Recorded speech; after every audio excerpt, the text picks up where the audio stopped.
लगभग आधा किलोमीटर इटावा में मात्र 500 मीटर में सारे ऑफिस हैं। इनसे ऊपर केवल एक अधिकारी कह रहे सर वो लक्ष्य मिलेगा, इतना मुझे विश्वास है। अब आप समझ सकते हैं इसका मतलब अभी भी तैयारी की बंद नहीं है। अभी मैंने सुबह ही पूछा, कह रहे सर अभी तो नहीं बंद, अभी अगला टारगेट पूरे जिले में केवल अभी सेकंड नंबर पे है। इनसे ऊपर केवल एक अधिकारी है और मैं बिल्कुल ऊपर वाले से मानता हूँ कि 1 से 2 साल के अंदर वो भी पूरा हो। और जैसे अभी कहा पिछली बार जितेंद्र आए थे तो कहे कि वही अधिकारी जो हमसे पढ़ने नहीं दे रहे थे। जो पिछली बार अपने यहाँ विद्यार्थी अपने यहाँ BO हुआ था, ब्लॉक एजुकेशन ऑफिसर, तो वो प्राइमरी टीचर था। 68,500 में अपने कुछ इंस्पायर थे। तो उनको जब कहे सर मेरा BO का पेपर लगा है, छुट्टी दे दीजिएगा। छुट्टी किस बात की, तुम कौन से BO हो जाओ। और BO होने के बाद वो लखीमपुर के जो हेड मास्टर थे सबसे पहले मिठाई थे। भैया मैं जानता था, इससे काम मन से कह रहा था तुम हो जाओगे, लेकिन ऊपर से कह रहा था खाली नहीं होगे।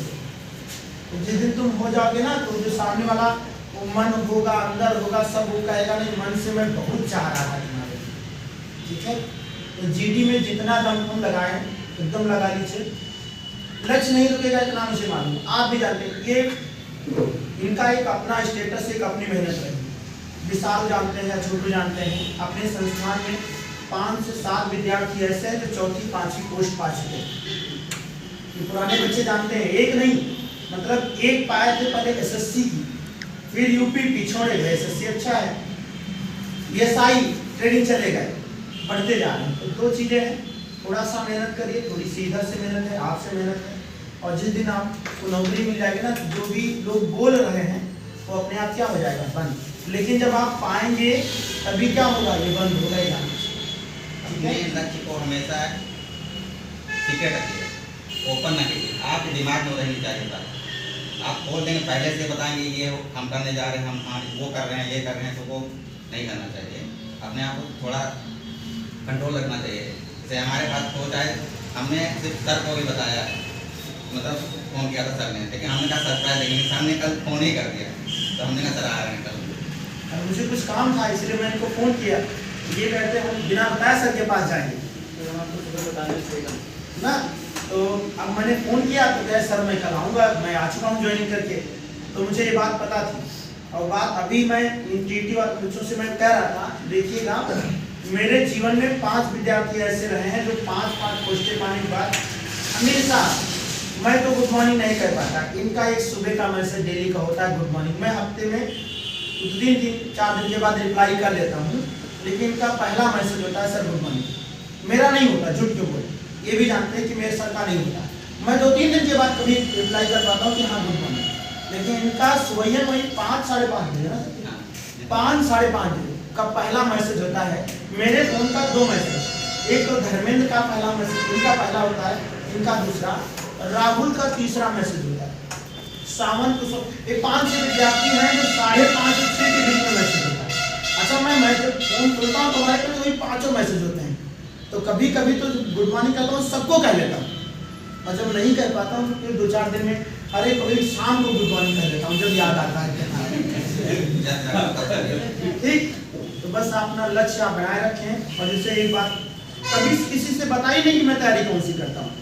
जिस दिन आपका सिलेक्शन हो जाएगा, सामने वाला खुद जान जाएगा कि आप कौन सी तैयारी करते हैं। पहले नहीं तो हम SSC का पेपर देने जा रहे हैं, छोड़, क्योंकि जानते जब कहोगे देने जा रहे हैं तो भैया पेपर देने गए थे कैसा हुआ, पता चलो वो पेपर आपका बहुत अच्छा नहीं हुआ। अच्छा तो हुआ, अब वो इंतजार कर रहे हैं कि हुआ कि नहीं। आधे लोग तो आपको कैसे वो लोग परेशान कर देंगे।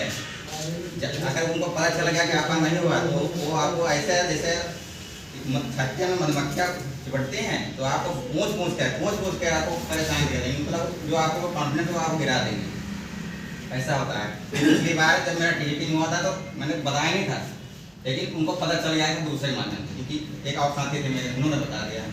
तो रोज घर आए, कब होगी ज्वाइन, अब हम ज्वाइन करने गए नहीं, वहाँ छोड़ 1 साल हो गया ज्वाइन करने गए, तो कह रहे हैं लगता हुआ नहीं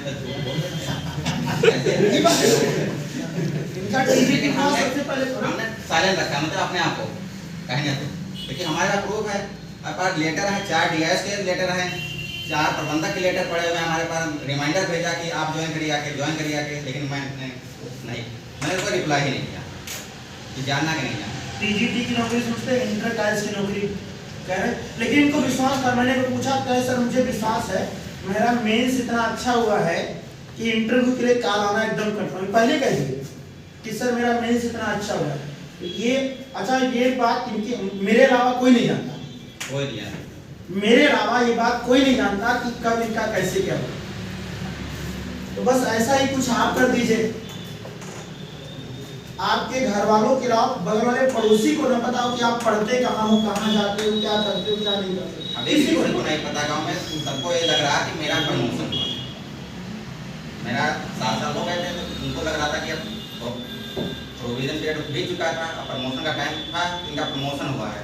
तो पूछ रहे थे कहाँ पोस्टिंग मिली, मैंने कहा टिकट मिली, तो मतलब फाइट दे रहे हैं, किसी को ये नहीं पता कि आप ऑफिसर ग्रेड 1 में कोई नहीं जानता, हो जाते हैं प्रमोशन होगा, बहुत ज़्यादा कहाँ तक पहुँच जाएंगे, बहुत ज़्यादा पहुँच जाएंगे तो ग्रेड भी जिस पोस्ट में मेरा डायरेक्ट में हुआ है उस पोस्ट में मैं रिटायर हो गया। ये समझ लिए 15-20 साल का गैप मैंने जो कवर कर लिया इसमें। अब मैं क्लास 1 में डिप्टी डायरेक्टर के पद पर जिला कृषि अधिकारी होता है, अगला प्रमोशन उससे होगा, या तो भूमि संरक्षण अधिकारी होगा या उप संभागीय कृषि प्रशासनिक होगा। उसका नेक्स्ट प्रमोशन मेरा डिप्टी उप कृषि निदेशक, डिप्टी डायरेक्टर एग्रीकल्चर। अगर उसमें भी टाइम से हो जाता है तो JDA मतलब जॉइंट डायरेक्टर एग्रीकल्चर जो मंडल का होता है उस पर जा सकता हूँ। लेकिन समय का है, अभी कोशिश कर रहा हूँ, अगर डायरेक्ट हो जाता क्लास 2 में तो JDA तक आराम से हो जाए। सबकी शुभकामनाएं रहेंगी कि आप जल्दी ही UPSC क्रैक करके किसी के डिस्ट्रिक्ट मजिस्ट्रेट पद पर आए और अच्छा भगवान मिल करें। और ये सब भी आपसे मोटिवेट होंगे, हमारे बच्चे भी, और हम उम्मीद करेंगे आप लोग में से कई लोग इस राह पर चलेंगे। और आज आप लोग मंडे कह रहे हैं, मैं हमेशा इससे मैं कहता हूँ कि आपके नोट्स इतने अच्छे बनते हैं कि आप उन्हीं नोट्स को रिवाइज करके आप कंटिन्यू बना रखिए। मतलब आप यह सोचिए कि आपने पढ़ लिया, जब एग्जाम आएगा तब हम उसको पढ़ लेंगे। मेरा सफ़र ये ट्रेन से होता था, कभी बस से होता था।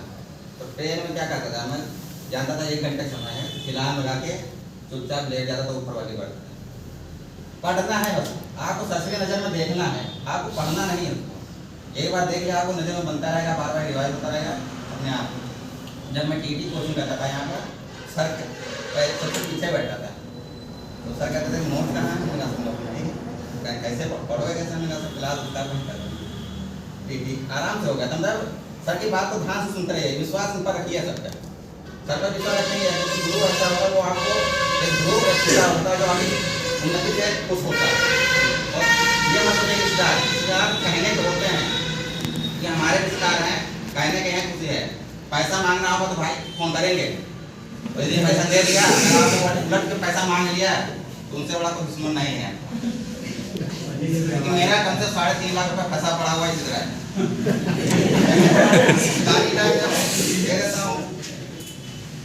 जैसे 2 चीज पहले मैंने कहा था कि आप समझिए कि सरकार ऑफिस 10 बजे का होता था और क्लास होती थी या तो सुबह या तो शाम। 8 से 10 बंदा मतलब गवर्नमेंट जॉब होने के बावजूद पढ़ रहा है। इससे मतलब नहीं था कौन सी क्लास चल रही, इससे मतलब होता था कि इसमें जो क्लास होती थी मतलब जो क्लास होती थी, ये मतलब नहीं था कि ऐसा UPP होगा तो फिर इसमें हमारा UPP का कोई मतलब नहीं। अच्छा, आपके पेपर में रीजनिंग आता है, मैथ आता है, हिंदी आता है, GS आता है, पीसेस देखकर चले जाइए। क्या आएगा? GS आएगा, मैथ आएगा, रीजनिंग आएगा और कुछ आएगा। आरओ देखे चले, इसे अपने यहाँ 7 बच्चे आरओ हो चुके हैं, क्योंकि आरओ का हमारा इंडिविजुअल कोई बैच नहीं। 16 से लेकर अभी तक 7 बच्चे रेवेन्यू ऑफिसर हैं, जबकि रेवेन्यू ऑफिसर का हमारे यहाँ कोई बैच नहीं। लेकिन GS अपने यहाँ जो स्ट्रांग पढ़ाई जाती है आप सब जानते हैं, GS और हिंदी रीजनिंग में, ठीक है। तो इसमें एक वैकेंसी आपकी होनी चाहिए और आगे बढ़ने का काम आपको करना चाहिए, ठीक है। थैंक यू, धन्यवाद। और सर के लिए मैं बधाई देता हूँ। मैं जल्दी से चाहता हूँ कि हाँ नंबर 1 पे पहुँचे।